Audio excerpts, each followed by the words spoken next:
The antiseptic smell of the clinic clung to my clothes as I locked the back door, my fingers fumbling with the keys in the October darkness. 6 years of working at Paws and Care Veterinary had taught me to recognize the difference between a routine night and one that would change everything. This was supposed to be routine. My daughter Lily sat on the worn bench near the entrance, her backpack at her feet, scribbling in her homework notebook under the dim security light. At 9 years old, she'd spent more evenings in this clinic than most kids her age, patient and understanding in ways that made my chest tighten with guilt. She deserved better than a mother who couldn't afford childcare, who brought her to work during evening shifts because there was no other option. "Almost done, sweetheart," I called, sorting through the day's paperwork. My best friend and colleague, Sarah Collins, had left an hour earlier, her cheerful wave and promise to cover morning rounds still lingering in my mind. The sound of tires on gravel made me look up. A black SUV pulled into the parking lot, its headlights cutting through the darkness. We'd closed 20 minutes ago, but emergencies didn't follow business hours. I straightened, watching as a man emerged from the driver's side. Large, imposing, wearing a dark suit that seemed out of place in our modest neighborhood clinic. He carried something wrapped in a blanket, moving with urgent purpose toward the door.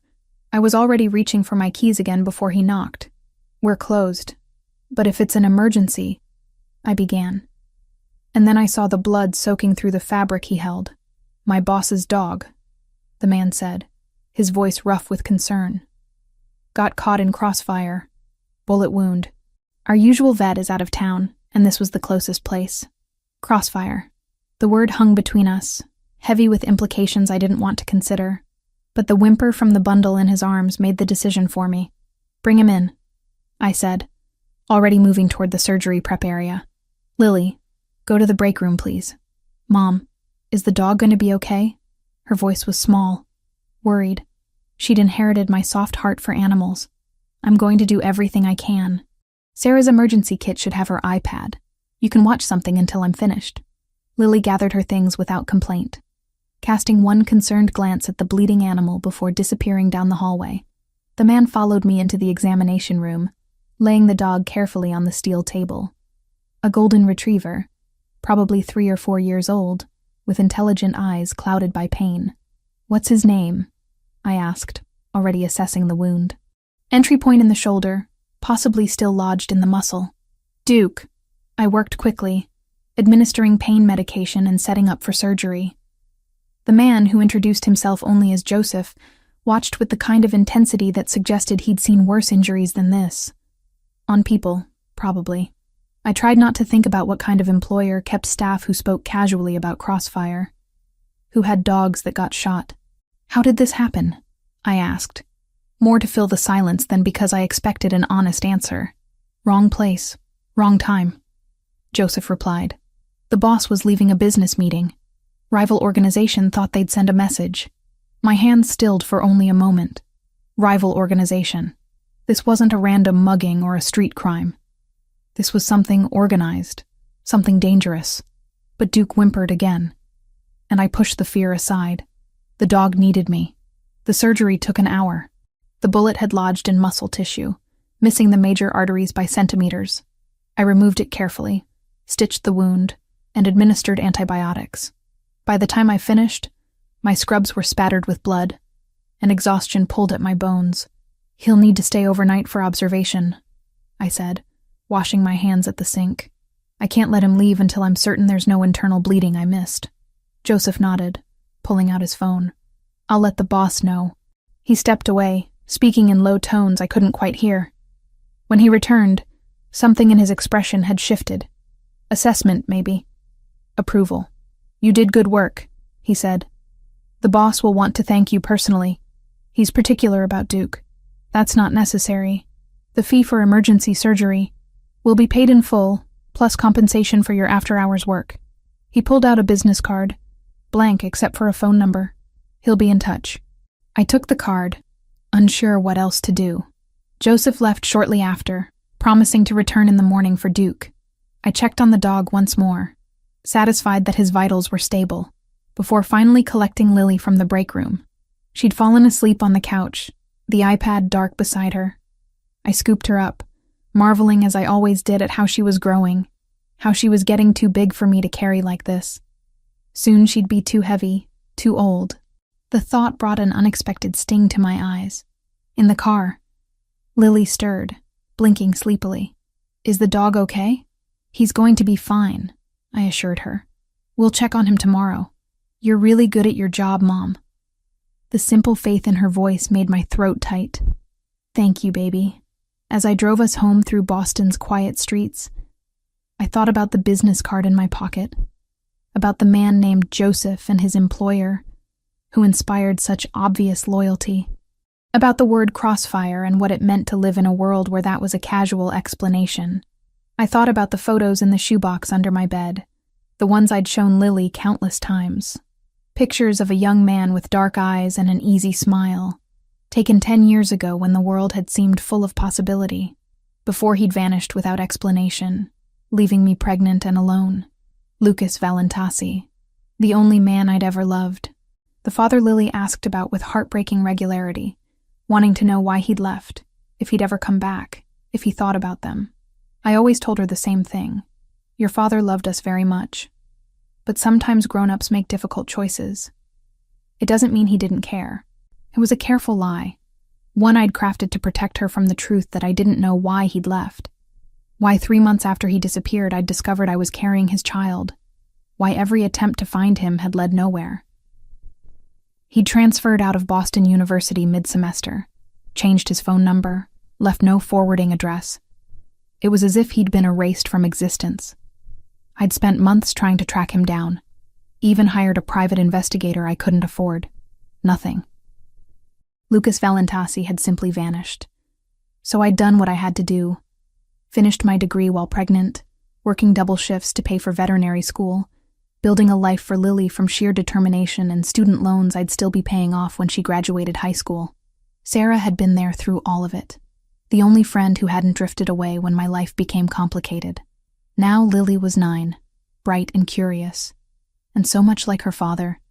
It sometimes hurt to look at her. She had his eyes, that same deep brown that seemed to see everything, his stubborn chin, his quick mind that absorbed information like a sponge. 3 days after Duke's surgery, an envelope arrived at the clinic.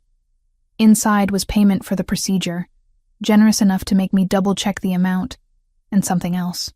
An invitation, printed on heavy cream cardstock. Annual Charity Gala, benefiting Boston Animal Welfare Foundation, Fairmont Copley Plaza. Black tie, optional. A handwritten note was tucked inside. Your skill saved Duke's life. It would be an honor if you'd attend as my guest. Transport and appropriate attire will be provided. Bring your daughter if you wish. She shouldn't have to wait alone while her mother works. It wasn't signed, but I knew who it was from. The mysterious boss who valued his dog enough to send Joseph racing across the city for emergency care. Part of me wanted to decline, to keep my distance from whatever world-produced men who spoke casually about Crossfire. But the date was a Saturday, and Lily had been asking to see Duke, worried about the sweet-natured retriever who'd whimpered so pitifully on my surgery table. And if I was honest, curiosity gnawed at me. Who was this man? Why did he care enough to invite me to a charity event? I showed the invitation to Sarah during our lunch break. She whistled low. The Fairmont? Jessica, that's serious money. Are you going to go? I don't know. It feels strange. Strange how? Someone's grateful you saved their dog. This is a nice gesture. Joseph mentioned rival organizations. I said quietly. Crossfire. Sarah, I think the man who owns Duke might be... I trailed off, unable to say it out loud. Saying it made it real. Made it a choice I was actively considering rather than something that had simply happened. Sarah's expression grew serious. You think he's connected? Connected. Such a careful word for what we both knew she meant. Maybe. I don't know. Probably I'm overthinking it. Do you want to go? Did I? The practical part of me knew I should decline politely, maintain professional distance, avoid getting involved with someone whose dog got shot in Crossfire. But another part, the part that had been dormant for 10 years, felt a small spark of curiosity. When was the last time I'd dressed up, attended an event that wasn't Lily's school function? When had I last done something just for me? Maybe, I admitted, Lily would love it. She's been so patient, spending all her free time here because I can't afford a sitter. Then go, Sarah urged. One night won't hurt, and it's for charity. What's the worst that could happen? I should have known better than to ask that question, even hypothetically. The universe had a dark sense of humor about such things. The dress arrived 2 days later, delivered to my apartment by courier. Deep red silk, elegant without being ostentatious, with a matching wrap and shoes in my exact size. Tucked inside was another note. For Saturday. A car will collect you at 7. He'd known my size, my shoe size, my address. The attention to detail should have unnerved me more than it did. Instead, I found myself trying on the dress that evening, while Lily did homework at the kitchen table. You look like a princess, she breathed when I emerged from the bedroom. It's too much, I said, studying myself in the mirror, but I didn't take it off. Are we really going to a fancy party? It's not a party exactly. It's a fundraiser for animal shelters. I smoothed the fabric over my hips. Sarah offered to come with us, help keep an eye on you. Lily's face lit up. Can I wear my Christmas dress? Her Christmas dress was dark green velvet, purchased on clearance last January because it had been too good a deal to pass up. With her dark curls and Lucas's eyes, she'd look beautiful. Yes, sweetheart, you can wear your Christmas dress. Saturday arrived with the kind of autumn clarity that made Boston magnificent. All golden light and crisp air. I spent the day anxious and second-guessing, but when the car arrived precisely at 7, sleek and black with a professional driver, Lily's excitement was contagious. Sarah met us at the Fairmont, elegant in a charcoal dress she'd borrowed from her sister. Ready for an adventure? She asked, squeezing my hand. The ballroom was breathtaking.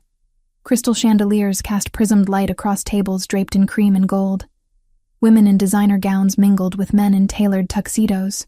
I felt immediately out of place, a veterinarian in borrowed silk pretending to belong among Boston's elite. Stay close, I murmured to Lily, who was wide-eyed at the decorations. Massive arrangements of white roses and gold-painted branches created a forest of elegance. We found our table near the center of the room, Sarah making conversation with the other guests while I tried to calm my racing heart. This had been a mistake. I didn't belong here. I should gather Lily and leave before— Look at all the balloons! Lily suddenly exclaimed, pointing to a cluster of gold helium balloons drifting near the ceiling. Before I could stop her, she slipped from her chair and darted between tables, chasing the balloons with the single-minded determination of a child who'd spotted something wonderful. I rose quickly, apologizing to our table mates, and followed her through the crowd. Lily, come back here, I called, trying to keep my voice low. But she was fast, weaving between guests with the agility of youth. I lost sight of her for a moment, panic flaring, and then I spotted her. She'd stopped, frozen in place, staring up at a man who stood talking to a group of businessmen. Tall, broad-shouldered, wearing a tuxedo that probably cost more than my monthly rent. Dark hair touched with gray at the temples, a strong jaw, an air of authority that made everyone around him seem diminished. I pushed through the final cluster of guests and reached Lily's side, grabbing her hand. I'm so sorry, I began, looking up at the man. She got excited about the decorations and the words died in my throat. 10 years. 10 years of wondering, of searching, of showing Lily photographs and telling her stories about her father. 10 years of building a life alone. And there he was, Lucas Valentasi, older, harder, with lines around his eyes that hadn't been there before, but unmistakably him. The same dark eyes, the same presence that had drawn me to him a decade ago. He was staring at Lily, his face draining of color as he recognized what I'd seen the moment she was born. She had his eyes, his chin, the same way of tilting her head when she was processing something new. Lily looked from him to the photo she'd undoubtedly memorized from the box under my bed. I watched the realization dawn on her young face, watched her piece together the man in the picture and the man standing before her.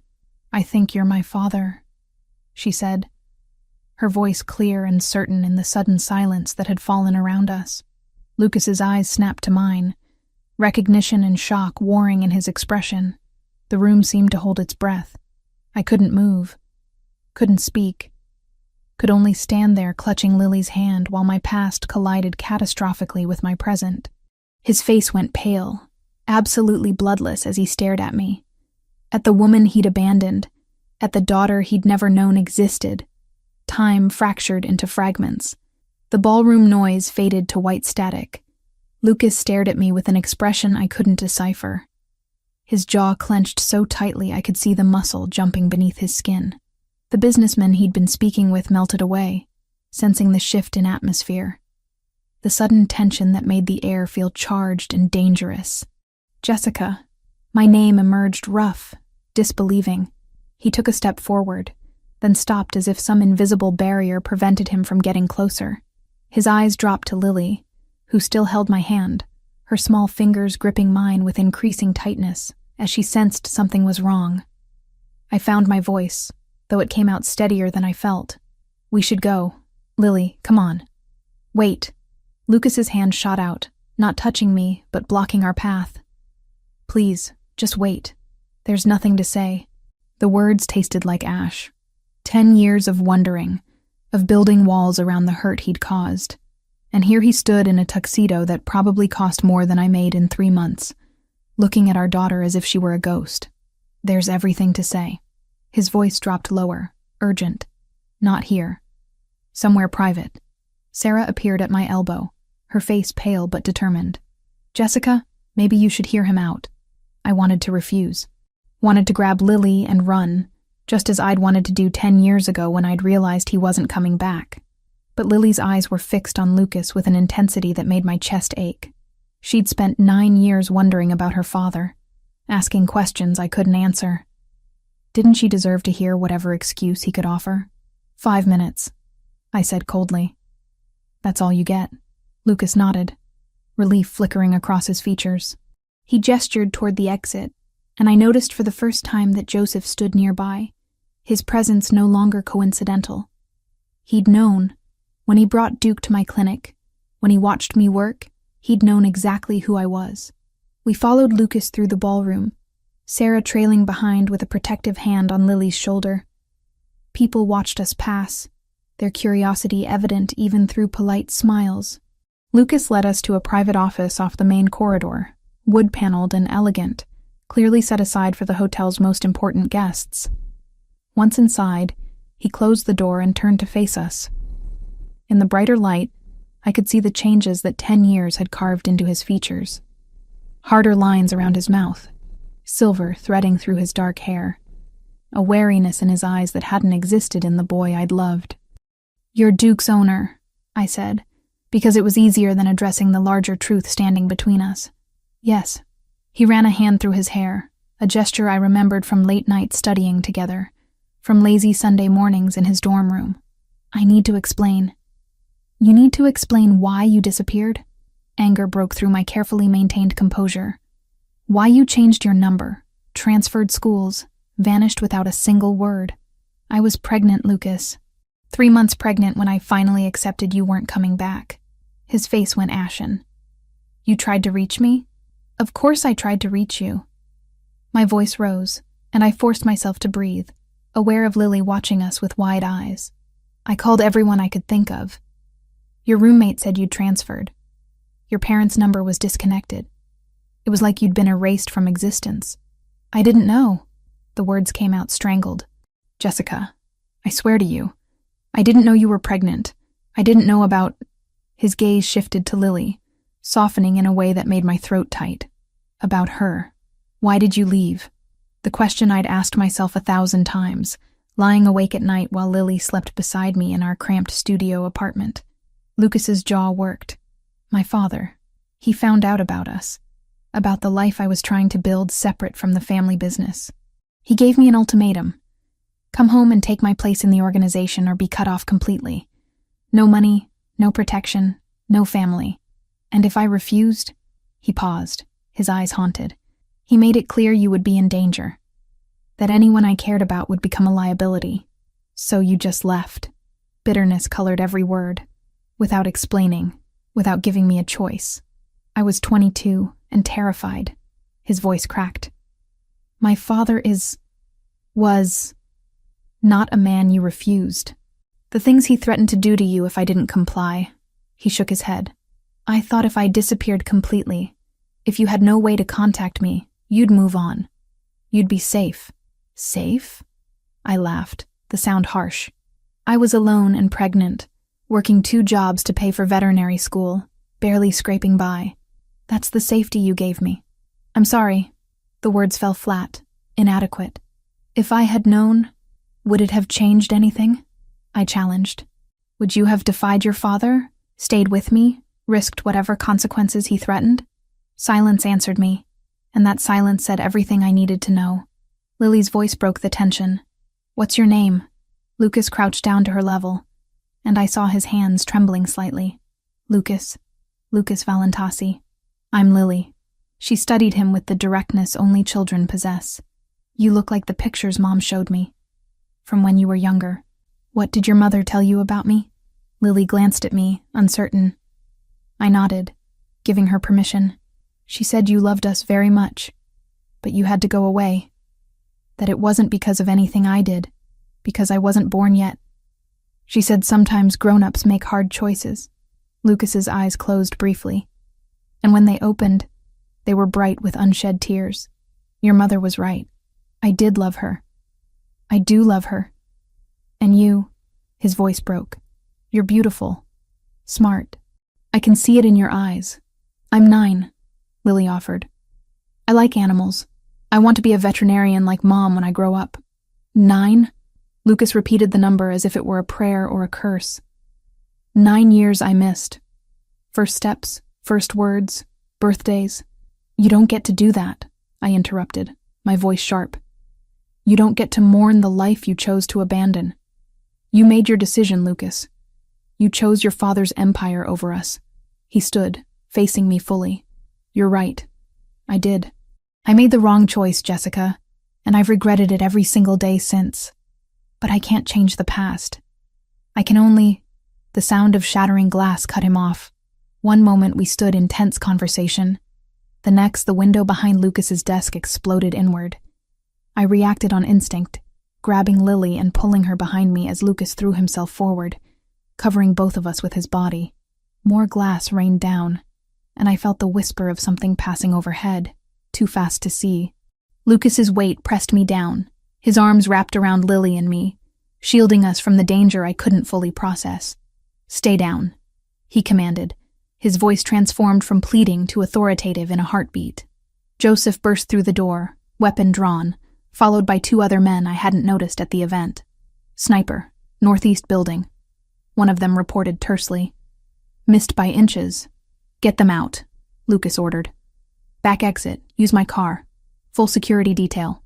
What about you, boss? I'll follow. Just get them somewhere safe, now. I tried to process what was happening as Joseph hauled me to my feet, his grip firm but careful. Sarah grabbed Lily, who had gone silent with shock. We were ushered out of the office, through a service corridor I hadn't known existed, downstairs that seemed to descend forever. The garage beneath the hotel was dimly lit, filled with expensive cars that gleamed under fluorescent lights. Joseph directed us toward a black SUV, bulletproof by the look of its reinforced construction.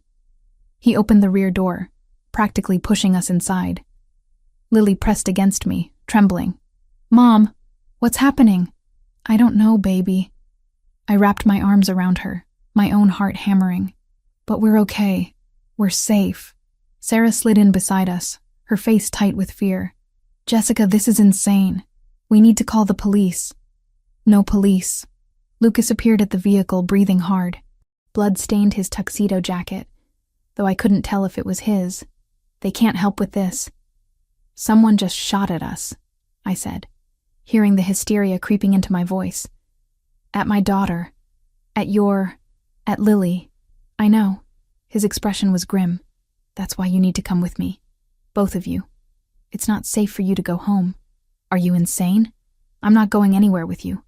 I'm taking my daughter home, calling the police, and they'll kill you.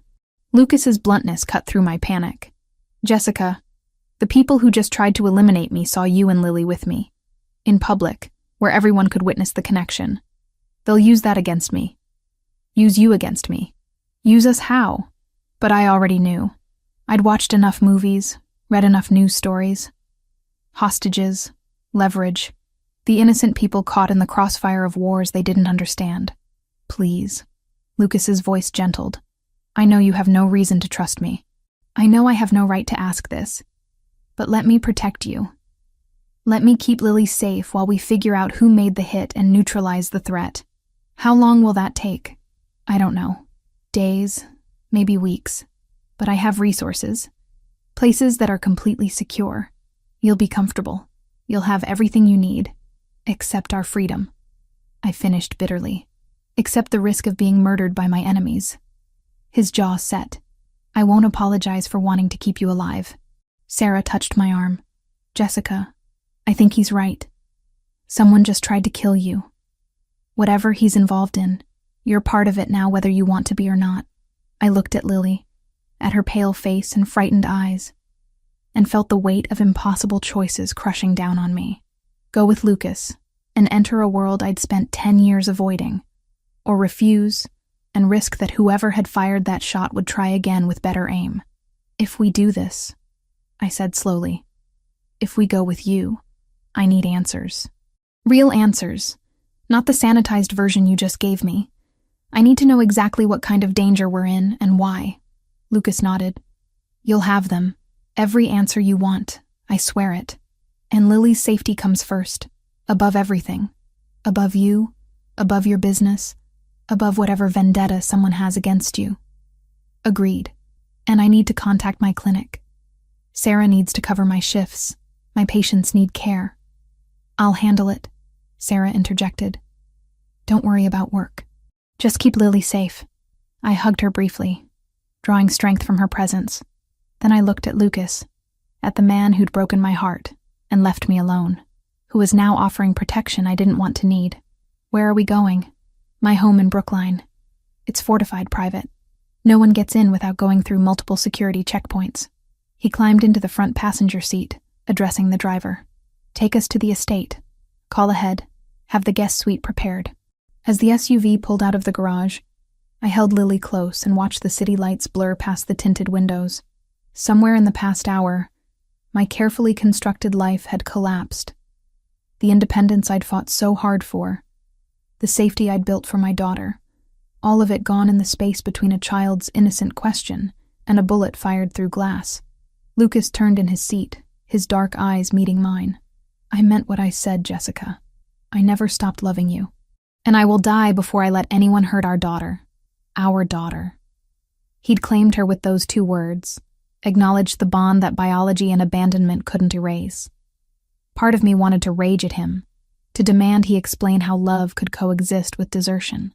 But Lily was listening, and I'd promised myself years ago that I wouldn't poison her against her father, no matter how much he'd hurt me. Just keep us safe, I said quietly. That's all I'm asking right now. He nodded, and something passed between us, fragile and tentative. Not forgiveness, not reconciliation, but perhaps the first step toward understanding. The road ahead stretched dark and uncertain, full of dangers I couldn't name and choices I wasn't ready to make. But for tonight, for this moment, we were alive. Lily was safe in my arms, and Lucas sat between us and whatever threat lurked in the shadows. The mansion emerged from the darkness like something out of a Gothic novel, all stone and iron gates that swung open silently as our convoy approached. Security cameras tracked our movement, discreet but unmistakable to anyone who knew to look for them. I held Lily closer, feeling her exhaustion seep through her trembling frame. It's big, she whispered, her voice small against the leather seats. It's temporary, I assured her, though I wasn't certain of anything anymore. The estate sprawled across what must have been several acres in Brookline, set back from the main road by a winding drive lined with trees that formed a natural barrier from prying eyes. The main building was 3 stories of pale stone with tall windows that gleamed in the floodlights. Classical architecture mixed with modern security features, creating an effect that was both elegant and fortress-like. Joseph parked near the front entrance where 2 men in dark suits waited. Lucas climbed out first, speaking quietly to them before opening my door. His hand extended to help me down, and I hesitated only briefly before taking it. His palm was warm, calloused in ways I didn't remember from 10 years ago. "The blue suite is ready," one of the guards reported. "Mrs. Romano has prepared refreshments."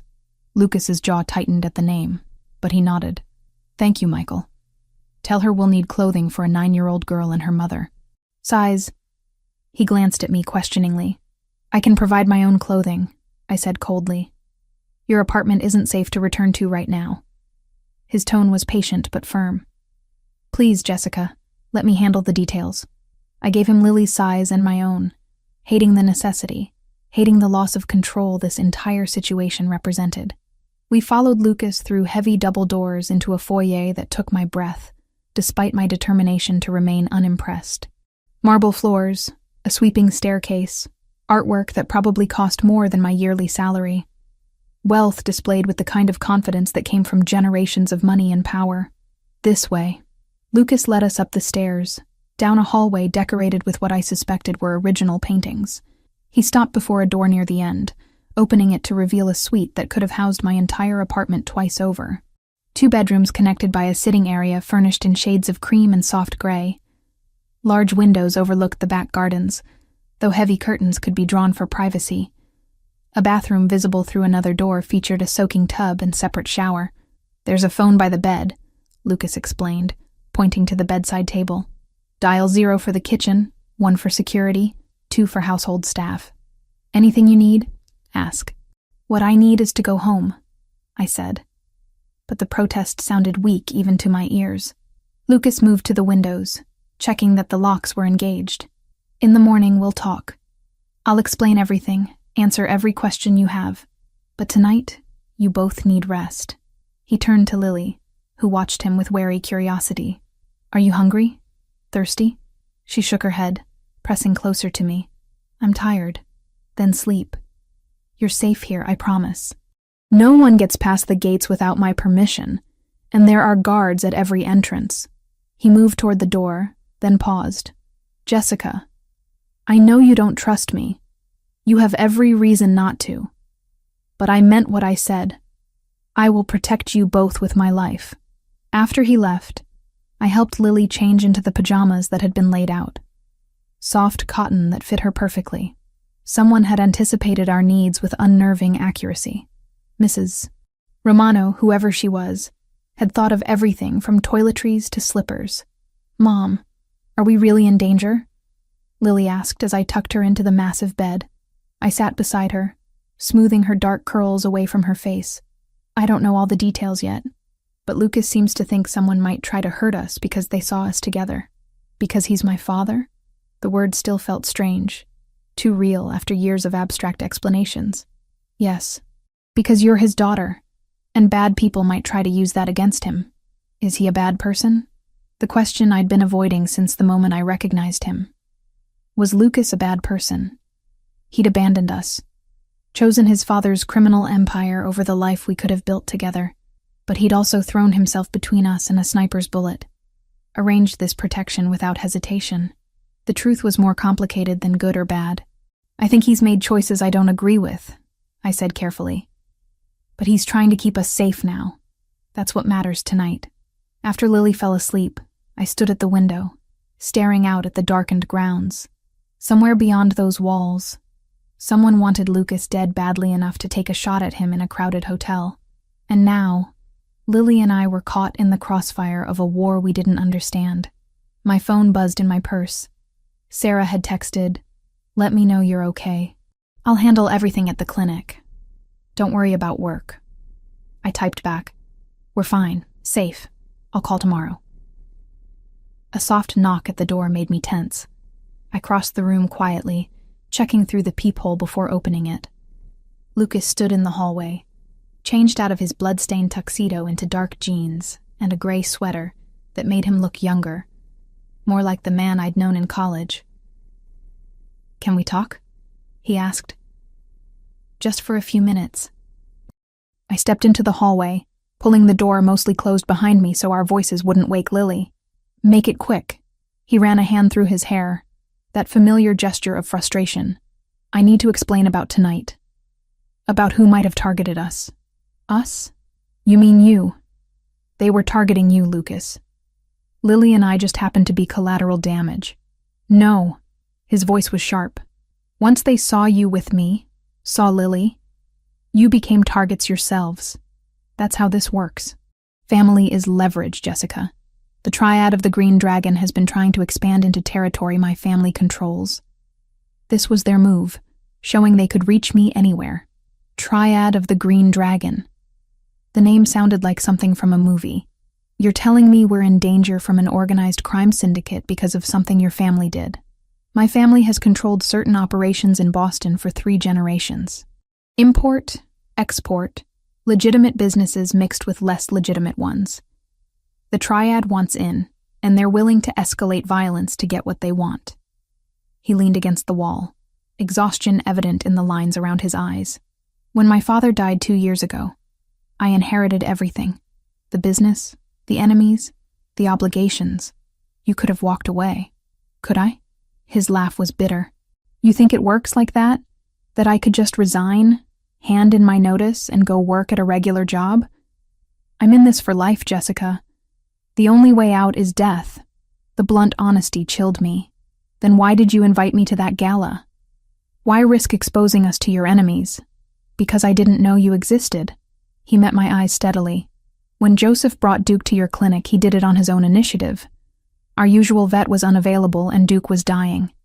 Joseph made a judgment call. He reported back that he'd found a skilled veterinarian, competent and discreet.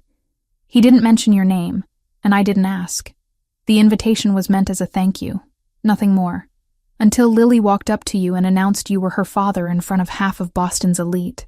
I rubbed my temples, feeling a headache building behind my eyes. This is insane, Lucas. This entire situation is insane. I know. He stepped closer, and I caught the scent of his cologne. Something expensive that still carried hints of the cedar aftershave he'd worn in college. But we're in it now. And I need you to trust that I can handle this. I've already reached out to the Triad leadership, proposed a meeting to discuss terms. Terms? They tried to kill you tonight, and I'll respond appropriately. But there are protocols, rules even in this world. They made their move, demonstrated their capability. Now we negotiate. I offer them something they want more than my territory, and they back off. And if they don't? His expression hardened, revealing glimpses of the man he'd become. Someone far more dangerous than the boy I'd loved. Then I eliminate the threat permanently. The casual way he said it sent ice down my spine. You mean kill them? I mean protect my family by any means necessary. I've built this organization on strategy and intelligence, not unnecessary violence. But I won't hesitate to defend what's mine. What's mine? He kept using that phrase, claiming ownership of Lily and me with the same confidence he probably claimed everything else in his life. We're not yours, Lucas. You don't get to make that claim after 10 years of absence. You're the mother of my child. That makes you mine to protect whether you like it or not. He held up a hand as I opened my mouth to protest. I'm not claiming ownership of you as a person, Jessica. I'm stating fact. In my world, family is everything. And you and Lily are my family, whether you accept that or not. I wanted to argue, to maintain the anger that had sustained me through 10 years of raising Lily alone. But exhaustion was winning, and the reality was that we needed his protection right now. Pride wouldn't stop a bullet. How long? I asked wearily. How long before we can go home? I don't know. Days, maybe a week. I need to confirm who ordered the hit, ensure they understand the consequences of targeting you again, and make arrangements for ongoing security. He paused. There's something else you should know. I'm having DNA testing done. My back stiffened. You think I'm lying about Lily being yours?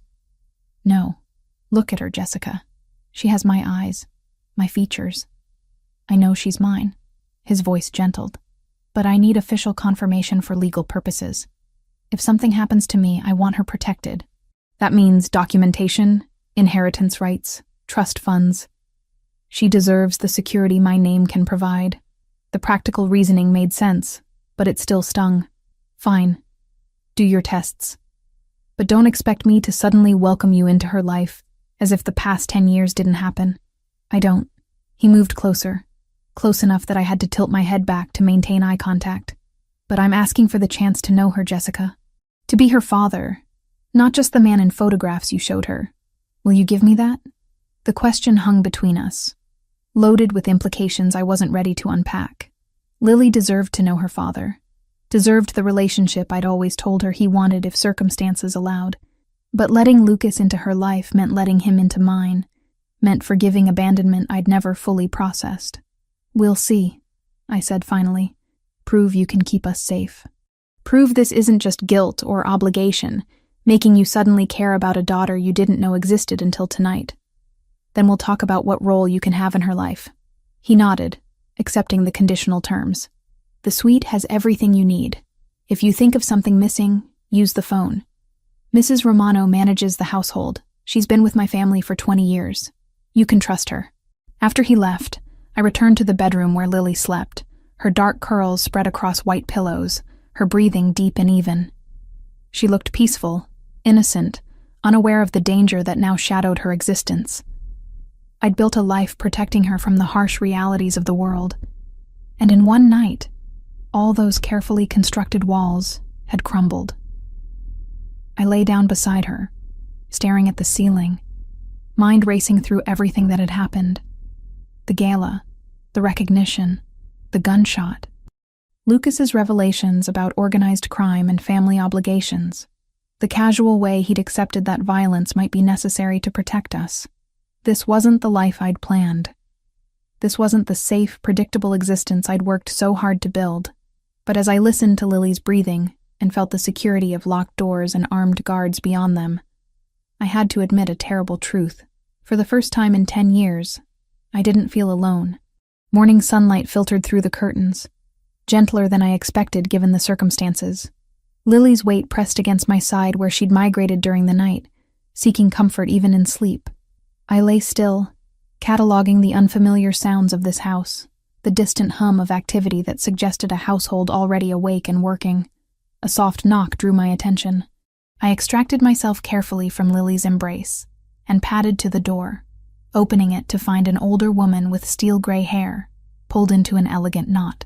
She wore a simple black dress and sensible shoes, her expression warm but professional. "Good morning, Miss Turner. I'm Mrs. Romano, the estate manager. I've brought breakfast and some clothing options for you and your daughter." She gestured to a cart beside her laden with covered dishes and shopping bags.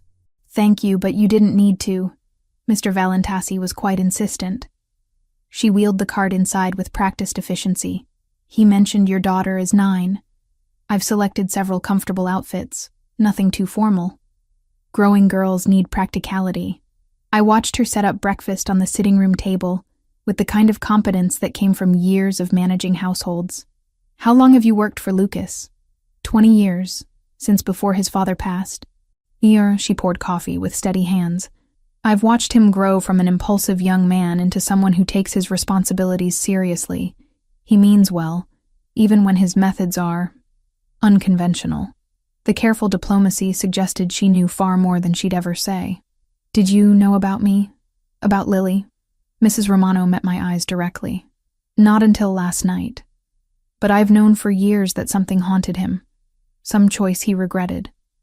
Perhaps that was you." She moved toward the door. "He's asked that you and Lily join him for lunch at noon, if you're comfortable with that. The stables are behind the house if your daughter would like to see the horses. There's a pony named Caramel that's quite gentle." After she left, I woke Lily and we shared breakfast in comfortable silence. The food was excellent, far beyond the usual toast and cereal routine we maintained at home. Fresh fruit, warm pastries, eggs prepared exactly how Lily liked them. Someone had been paying attention to details I hadn't even shared. "Can we really see the horses?" Lily asked, her eyes bright with hope. "After you eat and get dressed." I sorted through the clothing Mrs. Romano had provided, finding jeans and soft sweaters in Lily's size, along with similar options for myself. Everything fit perfectly, a fact that should have disturbed me more than it did. We ventured downstairs an hour later, following Mrs. Romano's directions toward the back of the house. The ground stretched further than I'd realized in last night's darkness. Carefully maintained lawns giving way to gardens, and eventually to stables, constructed of the same pale stone as the main building. A young woman in riding gear looked up as we approached, her smile genuine. "You must be Lily. Mr. Valentasi mentioned you might want to meet Caramel." The pony in question was a sturdy brown animal with intelligent eyes and a gentle temperament. Lily's face lit up as the handler showed her how to stroke his nose, explaining about horses with the patience of someone who genuinely loved her work. I stood back, watching my daughter's delight, and tried to reconcile this world with the danger Lucas had described. Armed guards patrolled the perimeter discreetly, but here in the stable yard, everything felt peaceful. Normal even. "She's beautiful with him."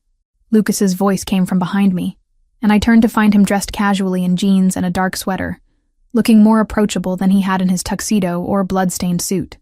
Natural with animals, like her mother. "Don't do that." I kept my voice low, aware of Lily nearby. "Don't pretend you know her based on genetics and 10 minutes of observation. You're right." He moved to stand beside me, maintaining careful distance. "I don't know her, but I'd like to, if you'll let me." I watched Lily feed Caramel an apple slice under the handler's supervision. "She asked about you constantly when she was younger. Where's Daddy? Why did he leave? Does he think about us?" I ran out of ways to explain your absence without making you the villain. "I am the villain, Jessica.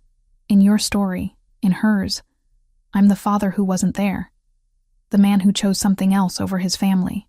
He shoved his hands in his pockets. "But I'm here now, and I'm asking for the chance to be better. To be present. For how long? Until the next threat emerges? Until your organization demands something that conflicts with fatherhood?" I faced him fully. "What happens when being a parent inconveniences your business, Lucas? What will you choose then?" His jaw set. "I would choose differently now. I can't change the past, but I can control my future. Our future if you give me that chance." Before I could respond, Lily called out, "Mom, look, Caramel likes me." We both turned to watch her, and in that moment, I saw genuine emotion on Lucas's face. Not the controlled mask he'd worn at the hotel or during his careful explanations last night, but raw longing for connection with the daughter he'd never known. "She's remarkable," he said quietly. "Brave, kind, curious. You raised her well." "I raised her alone," I corrected, but the words lacked heat. Anger was exhausting, and I'd been tired for so long. We spent another hour at the stables before returning to the house. Lucas had arranged for a tutor to work with Lily on her schoolwork, ensuring she wouldn't fall behind during our unexpected stay. A middle-aged woman named Patricia arrived with materials and patient enthusiasm that won Lily over immediately. While Lily studied, Lucas invited me to his office, a masculine space of dark wood and leather that smelled of old books and that same cedar cologne. He gestured to a comfortable chair before settling behind his desk. "I want to explain how things work," he began. "Not the sanitized version, but the truth. You deserve to understand what protecting you entails." I nodded, steeling myself for whatever revelations would come. "My family has operated in Boston for 3 generations, starting with my grandfather, who immigrated from Italy after the war. He built legitimate businesses, but also controlled certain operations that stayed under official radar. Import, export, distribution of goods that weren't always legal." Lucas spoke matter-of-factly, as if discussing weather rather than organized crime. "My father expanded the empire, diversified investments, created a network that touched everything from construction to shipping to nightclubs. And you inherited all of it when he died." "Yes. Along with the enemies he'd made, the territories he'd claimed, the obligations he'd created." He opened a folder on his desk, showing me photographs and documents I couldn't fully process. "The triad of the Green Dragon has been expanding into traditional Italian family territories across the East Coast. They want access to our ports, our distribution networks. They've been pressuring smaller families, absorbing their operations through intimidation and violence. And they think they can intimidate you. They're trying. Last night was their opening move, demonstrating they could reach me anywhere. But they miscalculated by making the attempt where you and Lily could be seen." His expression hardened. "In my world, family is sacred. Targeting a man's child crosses a line that invites retaliation. I absorbed this, trying to understand the rules of a game I'd never wanted to play. So what happens now? I've requested a meeting with their leadership. It's happening this afternoon in neutral territory. I'll offer them concessions, territory they can have without bloodshed, in exchange for leaving my immediate family untouched. He met my eyes steadily. That includes you and Lily. And if they refuse, then I remind them why my family has held power for 70 years. Not through violence alone, but through strategic thinking and willingness to protect what's ours at any cost. The casual way he discussed potential violence chilled me, yet I couldn't deny the security his power provided. Will it work? The negotiation? Probably. They made their point. I'll make mine. We'll reach an understanding that allows both organizations to profit without further conflict. He stood, moving to the window. But there's something else you need to know. The DNA results came back this morning. My breath caught. That was fast. I have resources that expedite these things. Lily is mine, officially confirmed with 99.9% certainty. He turned to face me. I've already begun paperwork to establish her as my legal heir, with trust funds and inheritance rights that will protect her regardless of what happens to me. You're moving awfully fast. I lost 10 years, Jessica. I won't waste another day. His intensity made the office feel smaller. I'm also arranging security for your clinic, for Sarah, for anyone connected to you. They won't be collateral damage in my world. The thought of Sarah caught up in this nightmare sent panic through me. She doesn't deserve this. She's been nothing but supportive, and now she's in danger because of me. She's safe. I've had people watching her since last night. No one will touch her. He came closer, his presence overwhelming in the quiet room. You need to understand something. Everyone important to you is important to me now. Not as leverage, not as pawns, but as extensions of my family. I protect family. Even family you've known for less than 24 hours? Even then. He reached out slowly, giving me time to pull away, and tucked a strand of hair behind my ear. His fingers lingered against my cheek, warm and gentle. I know you don't trust me. You shouldn't, given everything I've done and haven't done. But I'm asking you to try. To let me prove that I'm worth trusting this time. The air between us felt charged with unspoken possibilities. 10 years of anger and hurt warred with the undeniable attraction that had never completely died, that flickered back to life under his touch. I stepped back, needing distance to think clearly. Focus on keeping Lily safe. Everything else can wait. Disappointment flickered across his features, quickly masked. Of course. Her safety is paramount.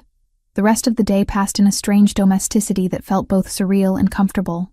Lily finished her lessons, excited by Patricia's teaching methods. We had lunch in a sunlit conservatory, Lucas asking careful questions about Lily's interests, her friends, her favorite subjects. He listened with genuine attention, filing away information about his daughter's life with the same focus he probably applied to business strategies. I called Sarah during a quiet moment, reassuring her that we were fine, that Lucas was handling the situation. She sounded relieved but worried, promising to manage the clinic as long as necessary. He's really Lily's father? She asked quietly. Yes. DNA confirmed it this morning. And you? How are you handling seeing him again? I didn't have an answer that made sense. I don't know yet. Ask me when this is over. Evening brought Lucas's return from his meeting with the Triad. He found me in the library browsing shelves filled with first editions and rare volumes. The tension in his shoulders suggested the negotiations had been difficult. It's done, he said without preamble. They accepted my terms. You and Lily are off limits, declared family under my protection. They understand the consequences of violating that agreement. Relief flooded through me. So we can go home? Not yet. Give it a few days to ensure they honor their word. But yes, soon you can return to your life. He poured himself a drink from a crystal decanter, his movements controlled. Unless you'd prefer to stay. The invitation hung between us, loaded with implications. Why would we stay? Because Lily deserves to know her father. Because this house is safer than your apartment. Because... He stopped, taking a long drink. Because I'm asking you to give me a chance to be part of your lives in a meaningful way. I studied him. This man who'd broken my heart and now offered protection and connection. What does that look like, Lucas? You being part of our lives while running a criminal organization? Lily having a father who solves problems with violence? It looks like balance. Like teaching her that the world is complicated, that good people sometimes make morally gray choices for the right reasons. He set down his glass. I won't lie to our daughter about who I am or what I do, but I can show her that I'm trying to be better, to build something legitimate for her to inherit instead of just power and danger. Our daughter. He kept claiming that connection, and each time it felt a little less jarring. She already loves you, I admitted. She spent the afternoon talking about how patient you were explaining about horses, how you knew exactly which book she'd like in the library. You're becoming real to her, not just the phantom father from photographs. And you? His voice dropped lower. Am I becoming real to you again? The question demanded honesty I wasn't ready to give. You never stopped being real, Lucas. That was the problem. I spent 10 years trying to hate you, and I couldn't quite manage it. I was too angry, too hurt, too busy raising our daughter to properly despise you. I moved toward the door, needing escape from the intensity of his gaze. But I'm not ready to forgive you either. Not yet. I can wait, he said quietly. I'm patient when it matters. That night, lying beside Lily in the enormous bed, I thought about patience and forgiveness and the complicated reality of loving someone who'd caused terrible pain. Lucas had destroyed me once through absence. Letting him back into our lives risked new destruction. Different, but potentially more devastating. But seeing Lily's joy at knowing her father, watching Lucas transform in her presence from cold authority to gentle parent, I began to wonder if some risks were worth taking, if some relationships deserved second chances, however cautiously granted. The secure phone in my suite rang at 3 a.m, jarring me from restless sleep. Lucas's voice came through tight with controlled urgency. Get Lily and meet me in the panic room. Now. Don't ask questions. Just move. I didn't waste time on fear. Years of single motherhood had taught me to act first and process later. I scooped Lily from her bed, wrapping her in a blanket as she mumbled sleepy protests. Mom, what's happening?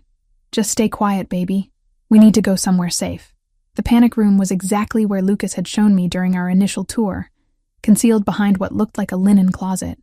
The heavy door swung open at my approach, revealing Lucas and Joseph inside, both armed, both wearing expressions that made my stomach clench.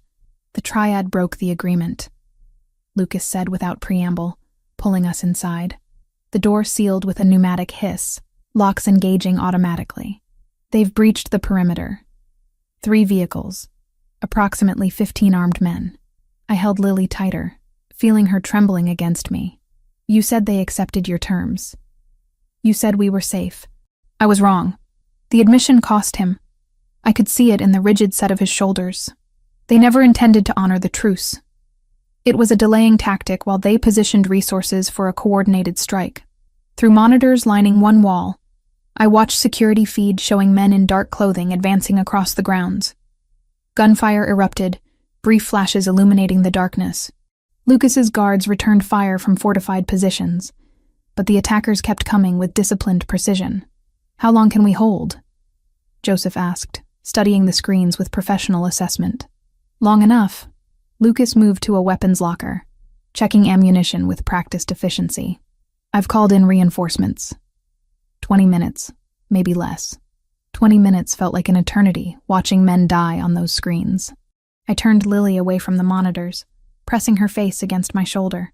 Don't look, sweetheart. Just keep your eyes closed.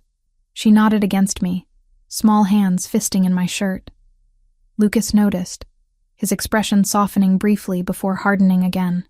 They won't get inside. This room is built to withstand sustained assault. But when my people arrive, it's going to get loud.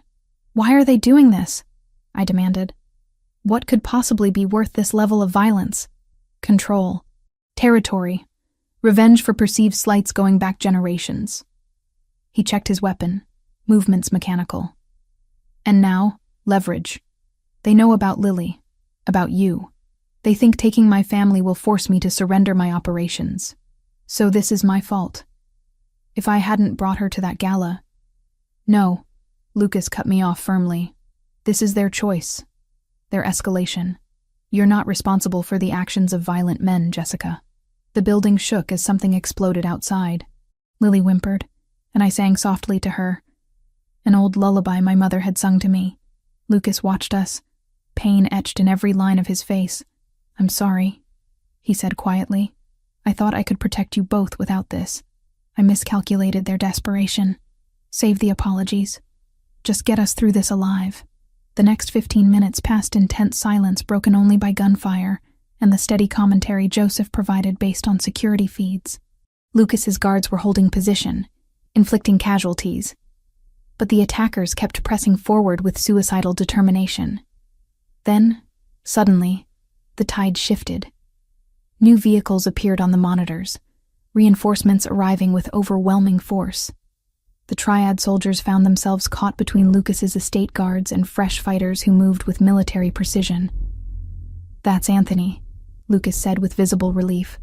"My consigliere. He brought everyone." The battle ended as quickly as it had begun. The surviving attackers retreated, leaving bodies scattered across the formerly pristine grounds. Lucas waited another 10 minutes, confirming the all-clear before unsealing the panic room. Mrs. Romano met us in the hallway, her usually composed expression tight with concern. "The guest rooms are secure. I've prepared tea and something calming for the child. Thank you." I followed her, too numb to feel anything beyond gratitude that Lily was unharmed. Lucas stayed behind, coordinating cleanup and security enhancements with grim efficiency. By dawn, the grounds showed no evidence of the violence that had occurred. Bodies removed, bullet casings collected, damaged landscaping already being repaired. The machine of Lucas's organization operated with disturbing effectiveness.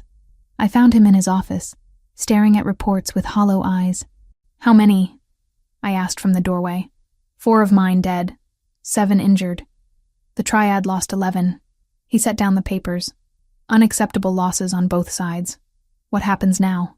Now I respond in a way they can't ignore or dismiss. His voice was cold, empty of the warmth I'd glimpsed over the past week. "I eliminate their leadership, destroy their infrastructure, and send a message that attacking my family invites total destruction." The casual discussion of murder should have horrified me.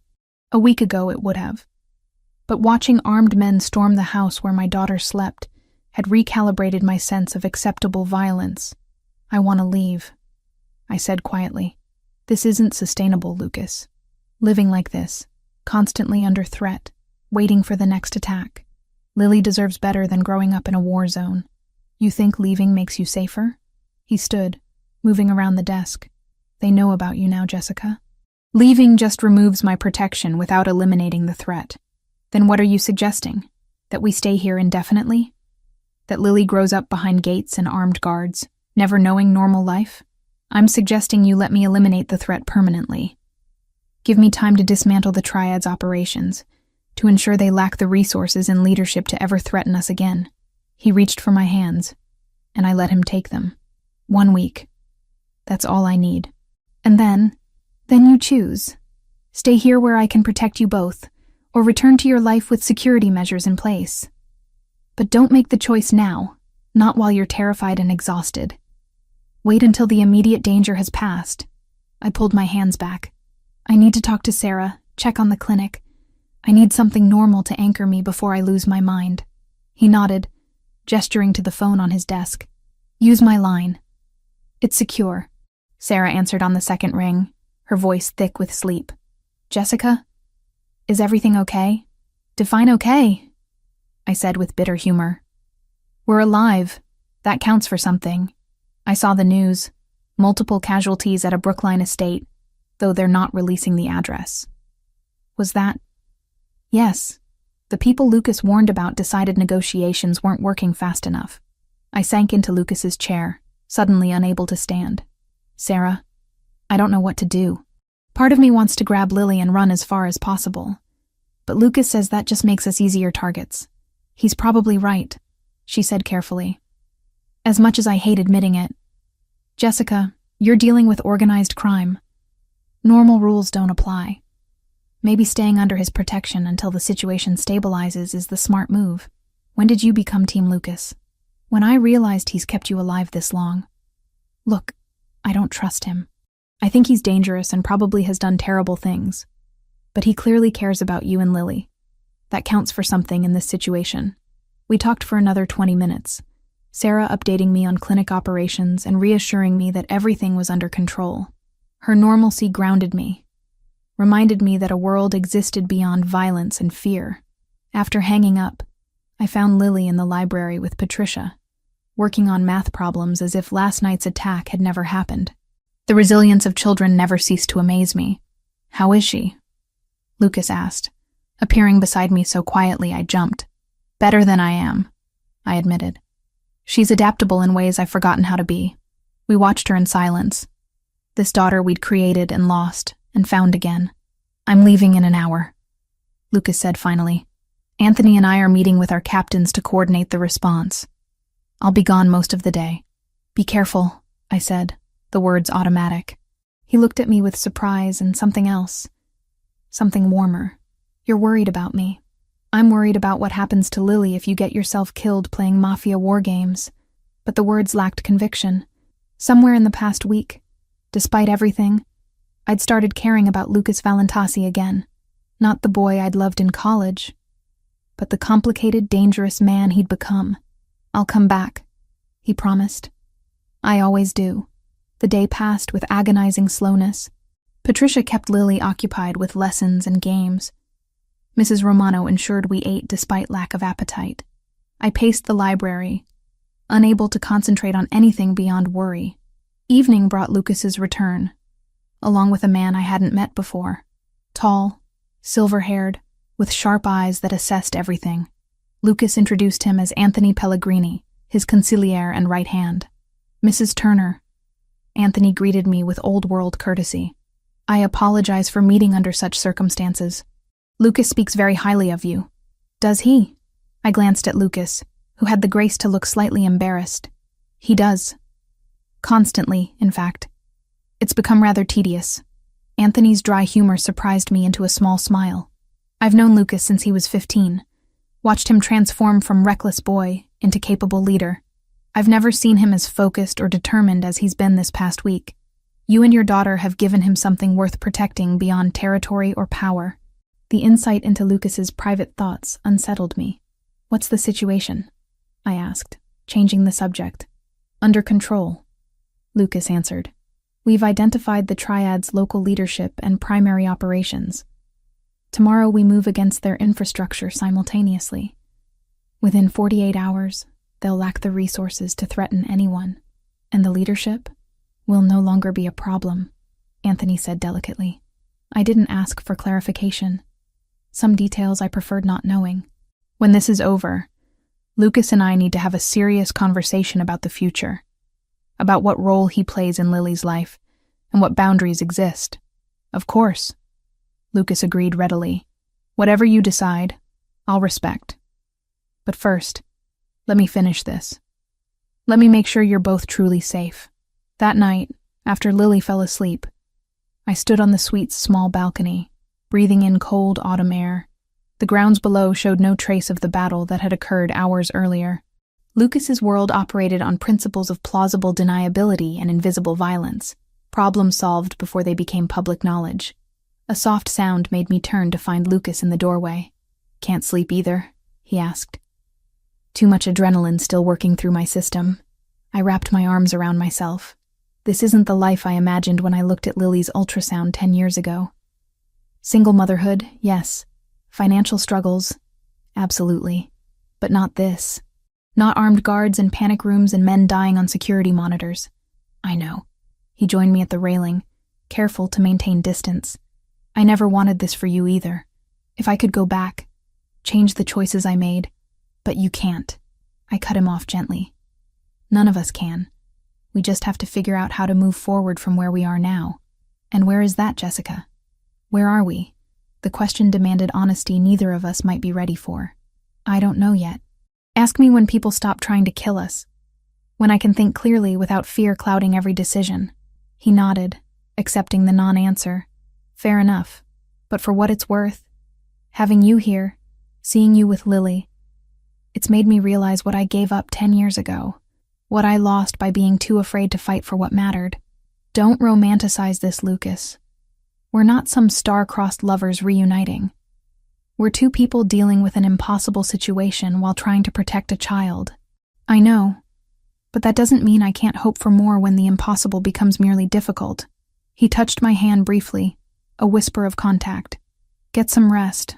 Tomorrow will be easier. I doubted that, but I appreciated the lie. As I watched him return to his office to continue planning whatever violence tomorrow would bring, I wondered if forgiveness was possible between us. If trust could be rebuilt from the shattered pieces of abandonment and betrayal. If love, once broken, could ever truly heal. The answer eluded me. Lost somewhere between fear and hope. Between the woman I'd been and whoever I was becoming in this strange new world where danger and safety wore the same face. 3 weeks after the attack, life had settled into a rhythm that felt almost normal. Lucas's promised retaliation against the triad had been swift and comprehensive, executed with the kind of precision that spoke to decades of organizational experience. I didn't ask for details, and he didn't volunteer them. All I knew was that the threat had been neutralized, the triad's Boston operations dismantled, and their leadership no longer capable of threatening anyone. I'd begun returning to the clinic 3 days a week, driven by a security detail so discreet I sometimes forgot they were there. Sarah greeted my first day back with a fierce hug and questions I couldn't fully answer about the past month. Patients welcomed me with the comfortable familiarity of small-town veterinary practice, their concerns about sick cats and aging dogs refreshingly mundane. But evenings found me at Lucas's estate, a decision I'd made consciously rather than out of necessity. Lily had flourished under his attention, her initial wariness transforming into genuine affection. She called him Dad now without prompting, and the joy in Lucas's eyes every time he heard that word made my chest ache. Tonight was different. Lucas had arranged something special, a charity event at the Fairmont, the same hotel where our lives had collided so spectacularly. The irony wasn't lost on me as I stood in front of the mirror, adjusting the emerald silk gown he'd sent, taking Mrs. Romano's advice to avoid the predictable navy. "You look beautiful, Mom," Lily said from her position on my bed, where she was supposedly doing homework, but mostly watching me get ready. "You think so?" I smoothed the fabric over my hips, still adjusting to clothing that cost more than my monthly grocery budget. "Dad's gonna think so too." She grinned, her matchmaking obvious even at 9 years old. Lucas had given her that confidence, that security of knowing both parents wanted her and each other. It terrified me how quickly we'd all adapted to this new reality. A knock at the suite door announced Lucas himself, devastating in a charcoal suit that emphasized his broad shoulders. His eyes swept over me with appreciation that sent heat flooding through my body. "You're stunning," he said simply. "Are you ready?" "As ready as I'll ever be for returning to the scene of our first disaster." I grabbed my wrap, kissing Lily goodbye. Mrs. Romano would supervise her evening routine with the kind efficiency that had become comforting rather than intrusive. The drive to the Fairmont passed in comfortable silence. Lucas's hand rested on mine, a casual intimacy we'd developed over weeks of shared dinners and quiet conversations after Lily went to bed. We hadn't discussed what we were becoming, preferring to let the relationship evolve without pressure or expectations. The ballroom looked different from my memories. Or perhaps I was different. Instead of feeling out of place, I moved through the crowd with Lucas at my side, meeting business associates and their wives with the composure I'd learned from watching him navigate these social waters. "Jessica." A familiar voice made me turn to find Sarah approaching, stunning in a charcoal dress that brought out the color in her dark eyes. Lucas invited me. "I hope you don't mind." "Mind? I'm thrilled." I hugged her, grateful for the anchor of friendship in this sea of strangers. "You look amazing." "You do too. This whole situation suits you better than I expected." She glanced at Lucas, who'd been pulled into conversation with a state senator.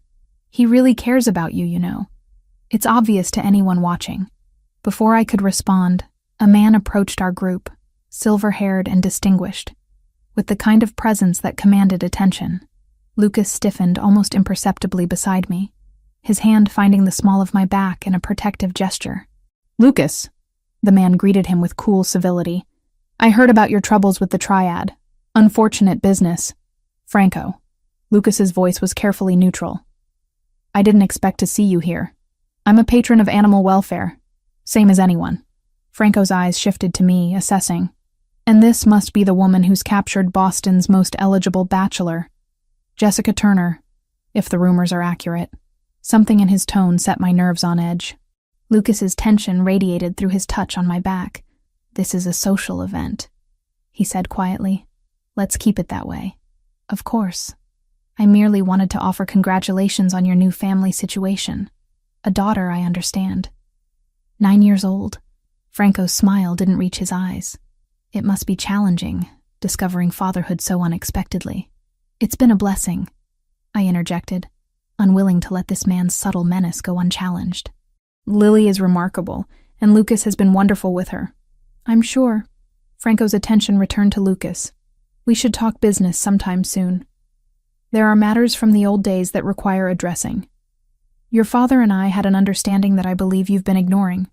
"My father's understandings died with him," Lucas replied coldly. "I run things differently. Yes, I've noticed. More legitimate, more cautious. Some might say softer." Franco's implications were clear. "It makes one wonder if domestic life has weakened your instincts." The temperature around us seemed to drop.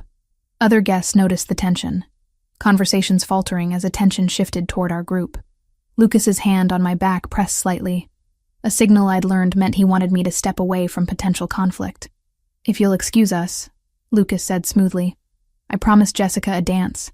He guided me toward the dance floor before Franco could respond, his movements controlled but urgent. Once we were surrounded by other couples, he pulled me close, his jaw tight with suppressed anger.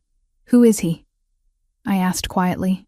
"Franco Caruso, an old associate of my father's who thought he had permanent influence over family operations." Lucas's voice was low, meant only for me. "He's been pushing for meetings, trying to leverage past agreements into current power. I've been refusing, and he's not taking it well."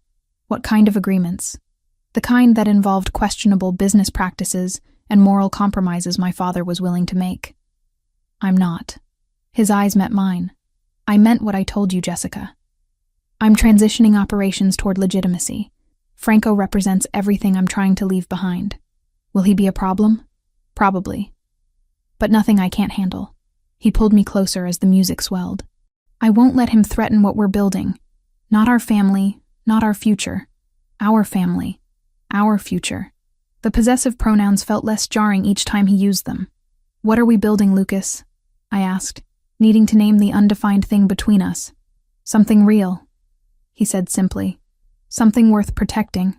Unless you want something different?" The question demanded honesty I'd been avoiding.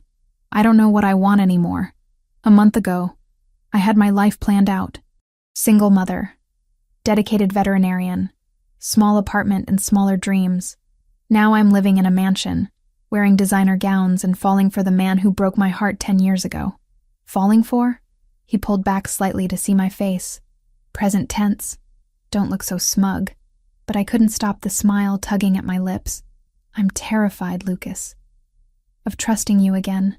Of Lily getting hurt. Of this world you live in. But I'm also happier than I've been in years. That scares me most of all." "It scares me too," he admitted. "Every morning I wake up certain you'll realize you deserve better than a former criminal trying to go legitimate. That you'll take Lily and leave, and I'll lose you both again." His hand cupped my cheek. "But I'm asking you to take the risk anyway. To give us a real chance." Before I could respond, the music ended, and polite applause rippled through the ballroom. Lucas led me off the dance floor, his hand still clasped in mine. Sarah found us near the bar, her expression concerned. "That man who was talking to you earlier, Franco something, he's been watching you both all night. It's creepy." I followed her gaze to find Franco indeed staring at us from across the room, his expression calculating. Unease prickled down my spine. "Lucas says he's an old associate causing problems. He looks like the kind of problem that doesn't go away easily," Sarah observed. She wasn't wrong. Over the next hour, Franco made his presence known through subtle intimidation. Casual comments to mutual acquaintances about Lucas's management style. Questions about my relationship with Lucas that bordered on inappropriate. By the time we left the event, my nerves were frayed, and Lucas's controlled fury was evident in every rigid line of his body. "He's going to escalate," Lucas said during the drive home. "That display tonight was a warning shot. Franco wants me to know he can reach me, reach my family, anytime he chooses. What are you going to do?" "Handle it." He squeezed my hand, but carefully, legally if possible. I won't give him ammunition to use against me, and I won't expose you and Lily to unnecessary danger. The next morning brought clarity to Franco's intentions. Lucas received an envelope containing photographs, taken over the past 3 weeks. Me leaving the clinic, Lily at her new school, both of us in the estate gardens. The message was clear. Franco had been watching, documenting, threatening. I found Lucas in his office, staring at the photographs with an expression that made me grateful I wasn't Franco Caruso. "He's trying to intimidate you through us," I said, stating the obvious. "It's not going to work." Lucas looked up, his eyes burning with determination. "But I need to handle this differently than I would have before you and Lily. I can't just eliminate the problem through force. I need evidence of his crimes, leverage to ensure he backs off permanently without escalating into war. How long will that take? I don't know. But I have resources, people who can dig into Franco's operations and find what I need." He stood, moving around the desk. "In the meantime, I'm increasing security. For you, for Lily, for the clinic. I'm not living in fear again," I protested. "We just got past that with the triad. This is different. Franco is playing a longer game, using information and influence rather than direct violence." Lucas took my hands. "Let me protect you while I dismantle his ability to threaten us. Please, Jessica." The vulnerability in his request undid my resistance. "Okay, but I want to help. My life, my daughter, my risk to take too. Understanding passed between us. The acknowledgement that we were partners in this now, not just victim and protector. Whatever came next, we'd face it together, with all the complicated, messy reality that entailed. 2 weeks into investigating Franco Caruso, I discovered I had a talent for research I'd never known existed. While Lucas worked his networks and Anthony deployed professional investigators, I approached the problem from a different angle, using publicly available records and legal databases to trace Franco's legitimate business holdings. "You found something," Lucas said, appearing in the library where I'd spread documents across 3 tables. It was past midnight, but sleep felt impossible when I was close to connecting the pieces. "Franco owns 17 businesses across Boston," I explained, pointing to my hand-drawn chart. "Restaurants, construction companies, import firms, all legitimate on the surface. But look at the pattern of acquisitions." I traced the timeline with my finger. Every property he purchased in the past 5 years was previously owned by people who filed bankruptcy within months of selling to him. Lucas studied my notes, understanding dawning in his expression. He's forcing them out, creating financial pressure until they have no choice but to sell it below market value. Exactly. And when I cross-referenced with court records, 3 of those former owners filed harassment complaints before dropping them. 2 mentioned threats against family members. I pulled out another document. The complaints were dismissed for lack of evidence, but the pattern is clear. Franco builds his empire through systematic intimidation. This is excellent work, Jessica. Lucas's pride was evident, but harassment complaints aren't sufficient to neutralize him. We need proof of criminal activity, something that would interest federal prosecutors. "What about tax evasion?" I suggested. "These businesses report consistent losses year after year, yet Franco maintains a lifestyle that suggests significant income. Where's the money coming from, if not these supposedly failing enterprises?" "Now you're thinking like a prosecutor." He kissed my forehead, a casual gesture of affection that still made my pulse quicken. "I'll have Anthony's people dig into the financial records, see if we can find evidence of unreported income or money laundering." Over the next week, the investigation intensified. Anthony brought in a forensic accountant who confirmed my suspicions about Franco's finances. The businesses were shells, funneling cash from illegal operations while reporting minimal profit to avoid taxation. It was elegant in its simplicity and absolutely prosecutable if we could prove intent. Meanwhile, Franco continued his campaign of subtle threats. More photographs arrived, showing Lily at school, me at the clinic. Casual comments from mutual acquaintances about how dangerous Boston could be for unprotected families. The message was always the same. Lucas couldn't keep us safe forever. "He's escalating," I told Lucas one evening as we reviewed the latest envelope of surveillance photos. "These are more invasive than before. Closer shots, more detailed locations. I know. Lucas's voice was tight with controlled fury. He wants me to react emotionally, to make a mistake he can exploit. But we're close, Jessica. The accountant found offshore accounts tied to Franco's primary shell corporation. With that evidence, we can build a case strong enough for the federal prosecutors to act. How long? Days, maybe a week. Anthony is coordinating with contacts in the FBI, ensuring the evidence gets to the right people. He pulled me close, his embrace protective and reassuring. I promised I'd handle this legally, without unnecessary violence. I'm keeping that promise. The break came unexpectedly. Franco, confident in his untouchability, made an error. One of his enforcers approached a business owner Sarah knew, a woman who operated a pet supply store near my clinic. The enforcer threatened her family unless she sold her property to Franco at a fraction of its value. And unlike previous victims, she recorded the conversation. Sarah brought her to me, and together we brought her to Lucas. The recording was damning, clear evidence of extortion tied directly to Franco's organization. Combined with the financial evidence of tax evasion and money laundering, it was exactly what we needed. This woman is incredibly brave, Lucas told me after listening to the recording. But she's also now in danger. Franco will retaliate if he discovers she went to authorities. Then we protect her, I said firmly, the same way you protect us. She doesn't suffer for doing the right thing. Lucas nodded, already making arrangements for security detail. Watching him coordinate protection for a stranger, seeing him choose the legal path over expedient violence, I realized how much he'd changed. Or perhaps how much I'd learned about the man he truly was beneath the dangerous reputation. The federal arrests came on a Wednesday morning.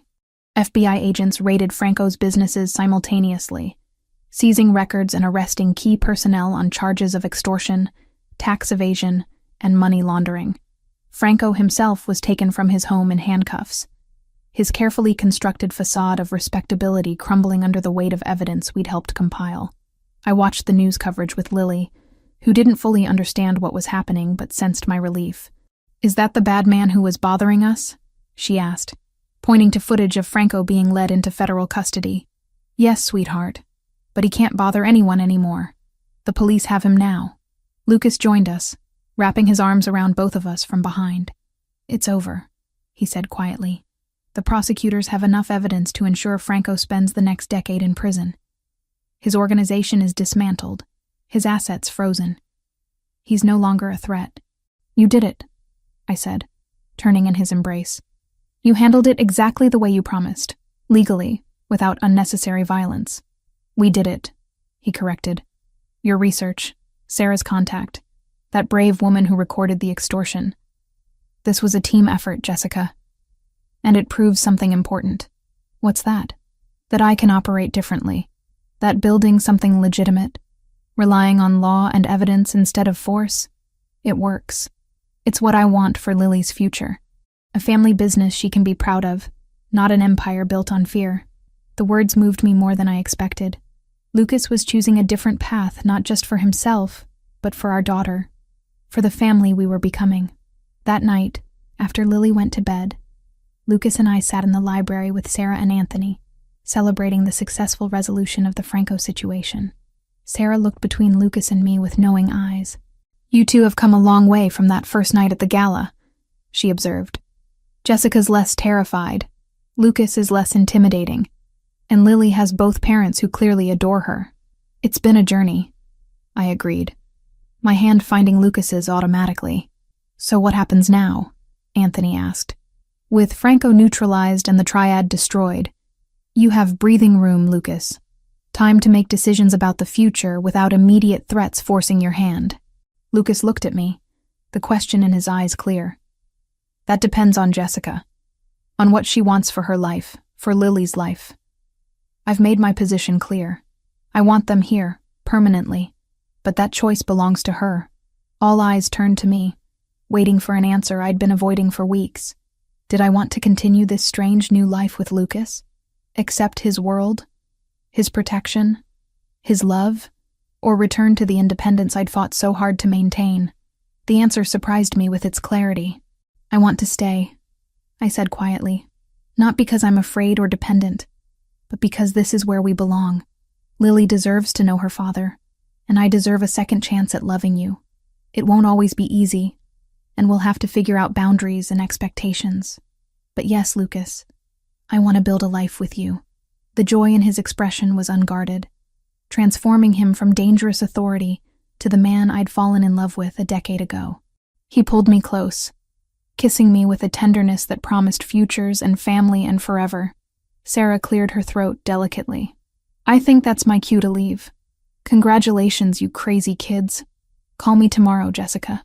After she and Anthony departed, Lucas and I sat in comfortable silence, his arm around my shoulders, my head on his chest. "There's something I need to tell you," he said eventually, "about my plans for the business." I looked up at him. "What plans?" "I'm transitioning everything to legitimate operations within the next 2 years. Hotels, real estate development, import companies that only handle legal goods. Anthony will manage the dismantling of remaining criminal enterprises. By the time Lily is 11, she'll inherit a completely clean organization." The magnitude of what he was offering took my breath away. "That's a huge undertaking. Your entire empire, everything your father and grandfather built, isn't worth losing you and Lily." His voice was firm, certain. "I've spent 10 years building power, and it's hollow without family to share it with.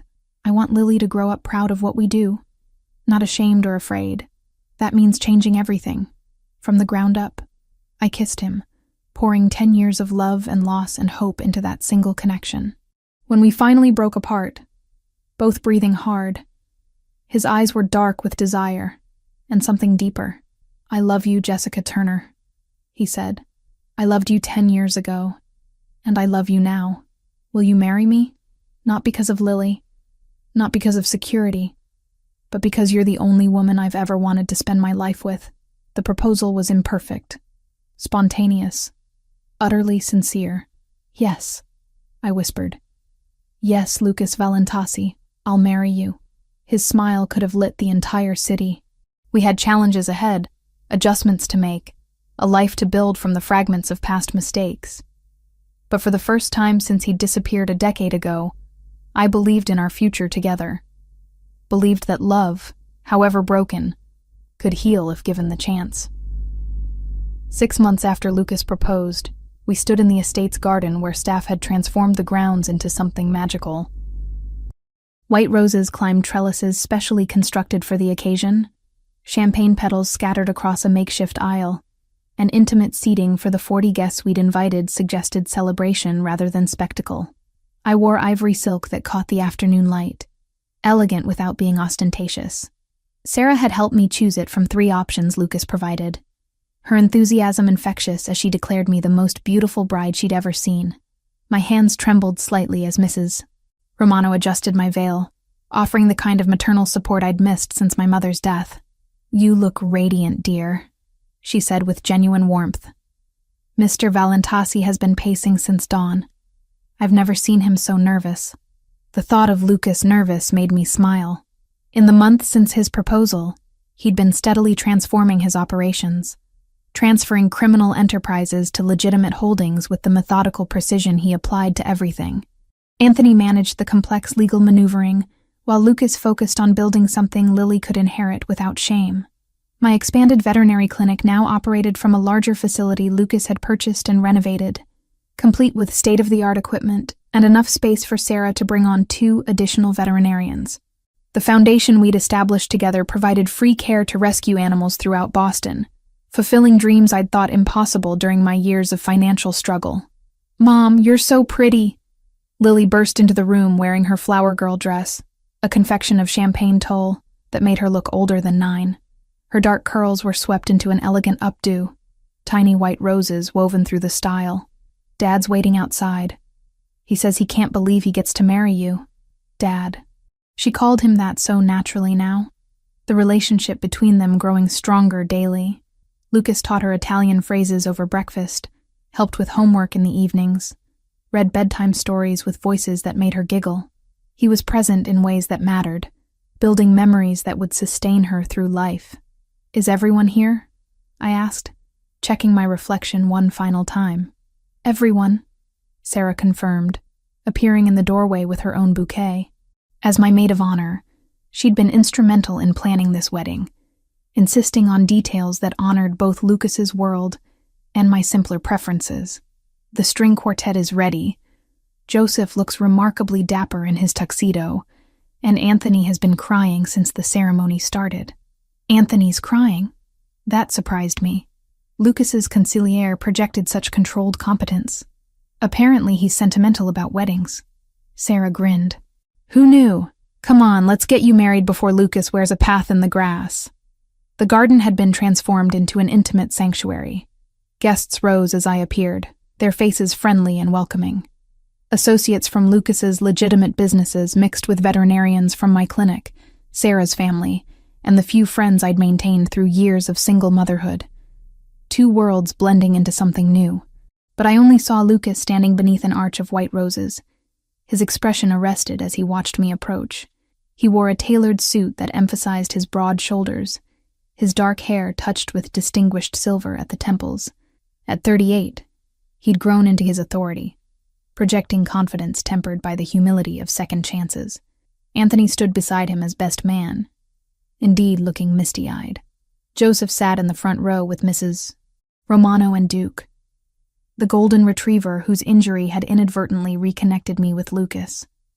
The dog's presence felt appropriate, a reminder of the unlikely circumstances that had brought us to this moment. I walked alone down the aisle, having no father to give me away but needing no one to transfer ownership. This marriage was my choice, freely made, born from love rather than necessity. Lily preceded me, scattering petals with theatrical flair that made guests chuckle. When I reached Lucas, he took my hands, and I saw wonder in his eyes. You're breathtaking, he whispered, voice rough with emotion.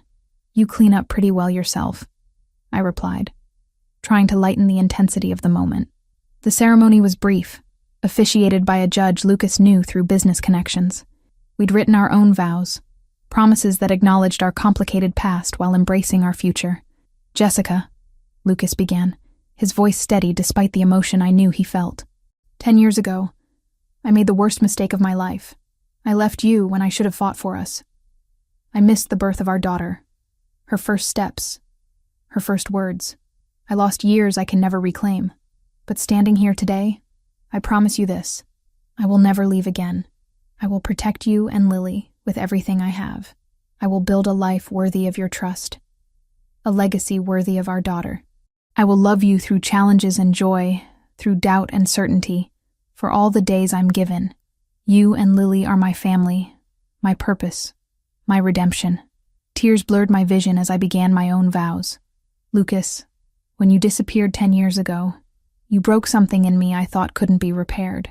I spent a decade building walls, protecting Lily and myself from further hurt. Then you walked back into my life through the most unlikely circumstances, and those walls started crumbling. You've shown me that second chances are real, that love can heal even the deepest wounds. I promise to trust you with my heart, despite our history. I promise to build this life together as partners, not as victim and protector. I promise to love you fully, completely, with all the strength you've taught me I possess. Today I choose you, Lucas Valentasi, not because I need you, but because I want you. That makes all the difference.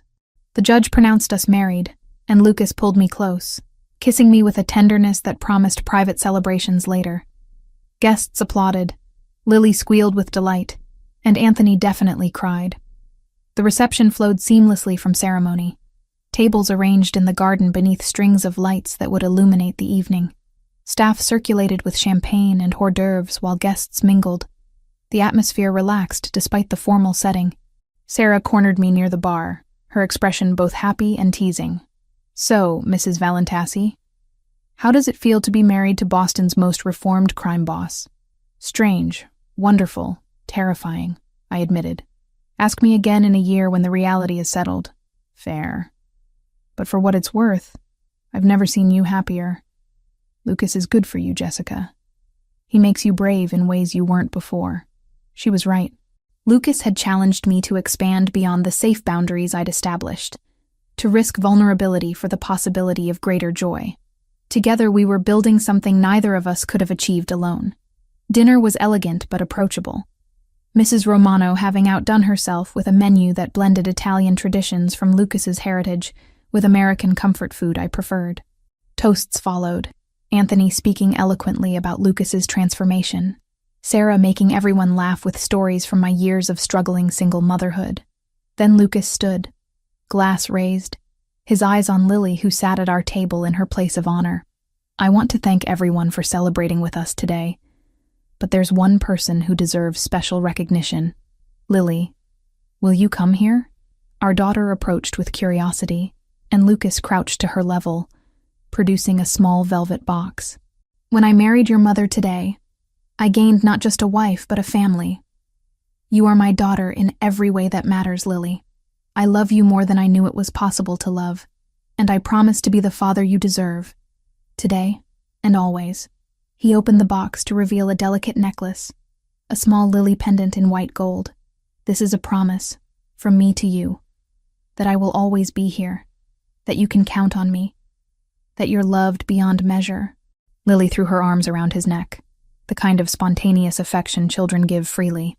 I love you too, Dad, she said loudly enough for everyone to hear. There wasn't a dry eye in the garden.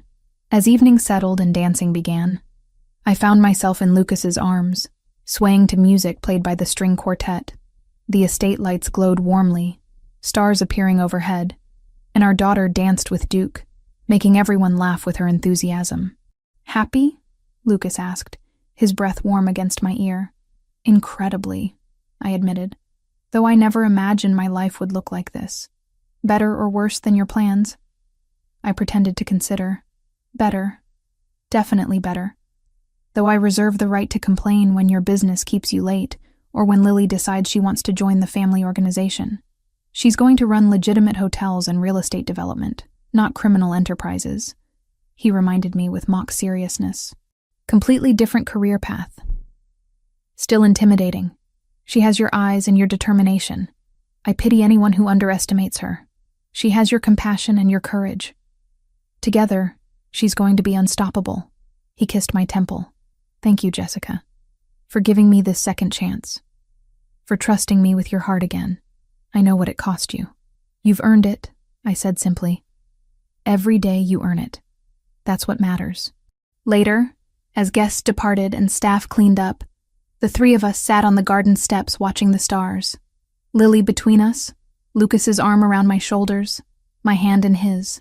A family forged from mistakes and miracles, from patience and persistence. This is perfect, Lily announced with the certainty of childhood. We're all together now. Forever and ever. Forever and ever, Lucas echoed, meeting my eyes with a promise I finally believed he'd keep. Forever, I agreed, squeezing his hand. The future stretched before us, unknown but no longer frightening. Whatever challenges came, we'd face them together as the family we'd chosen to become. Love hadn't been enough 10 years ago, but time and growth had transformed it into something stronger, deeper, sustainable. We'd found our way back to each other through impossible circumstances, and this time, nothing would tear us apart. This was our beginning, hard-won and precious, built on foundations of honesty and commitment that would weather whatever storms might come. The end